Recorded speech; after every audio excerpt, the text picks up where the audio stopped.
In this video, we will be talking about a short story about conflict in the workplace. HR departments deal with so many issues that happen between employees, from an employee to an employee, or from an employee to a manager. We will start by reading this short story. John had a great team, but one employee in particular just had a bad attitude. This was an employee John inherited when he became manager. This employee was always negative, did not act as a part of a team, and was arrogant in every way.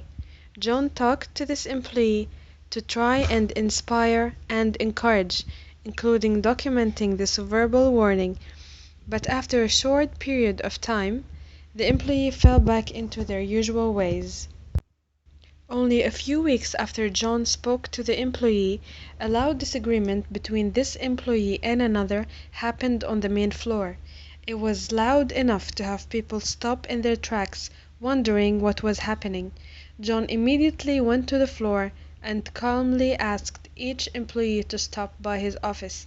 He talked to them about how conflict in the workplace is unacceptable, gave a verbal warning for one of the employees and a written warning to the employee with a bad attitude, stating that if this behavior continues, suspension and/or termination would be the next step taken. These warnings were done separately as not to embarrass each employee. It was a bit of a shock to the employee with a bad attitude that a written warning was given. However, John made it perfectly known that this was not the first time they met because of this team-affecting behavior. John also was not quite as caring as he was at the first meeting.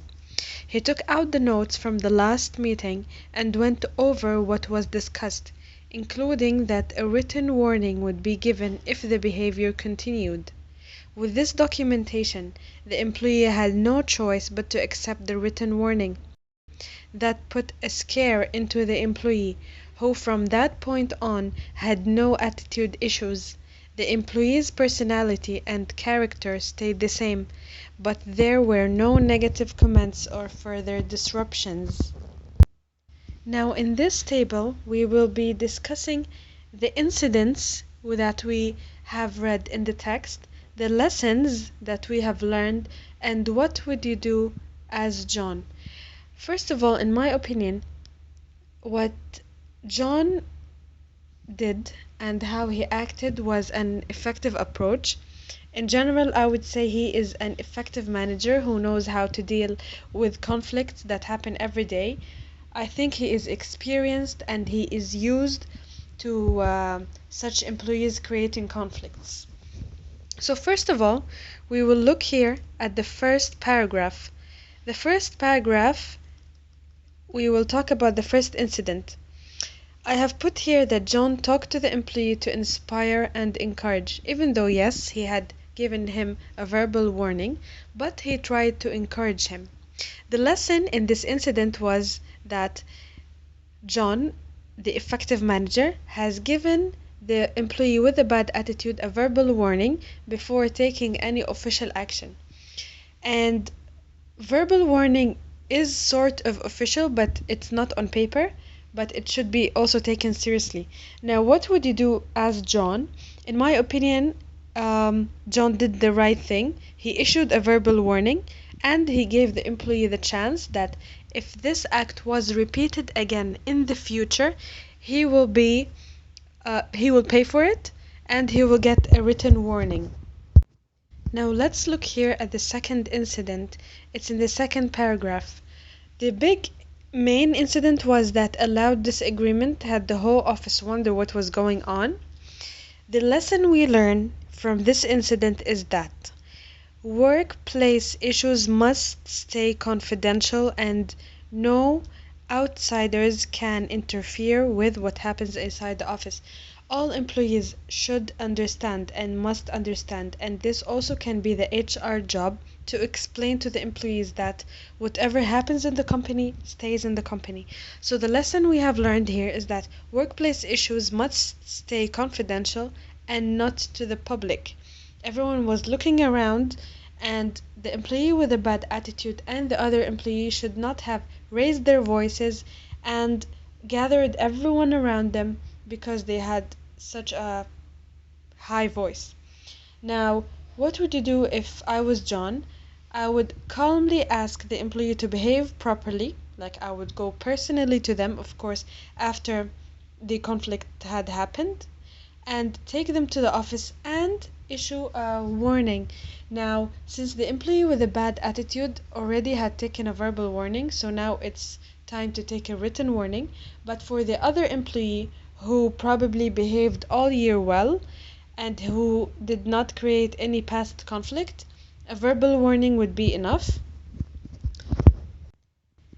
Now, looking at the third incident, in my opinion, it was when John had issued the employee a written warning.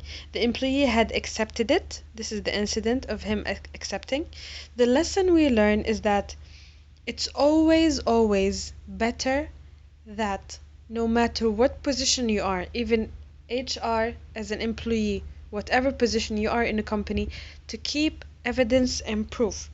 Now, John had done something smart because the first time he met with the employee with the bad behavior, he documented that he had given him a verbal warning, and he documented that if this happens again, a written warning will be issued. So I wrote here in lesson, John had evidence and proof of bad behavior from the past meeting. This had like a backup to show that the employee did not change and absolutely does not care about the verbal warning, so a written warning was issued. What would you do as John? Of course, I would issue him a written warning because I have warned him before. Moving on to the last incident, which is the fourth one. It's in the last paragraph. We can read that the employee had changed in the workplace. He did not create any more conflicts, but of course, character and personality did not change. Well, a written warning and whatever warning, I don't think it can change the character and personality of the employee, but as long as he is doing his job and behaving properly in the workplace, this is what the company needs. So I have written here, incident, employee started respecting the workplace environment. The lesson we have learned that his job was put on the line because of a written warning. He actually felt threatened that he is going to lose his job. And what would you do if I was John? I would understand that personality and character do not change easily, as I have mentioned here. And as long as the employee is doing his job, he is not hurting his colleagues, everything is fine, then he shall stay.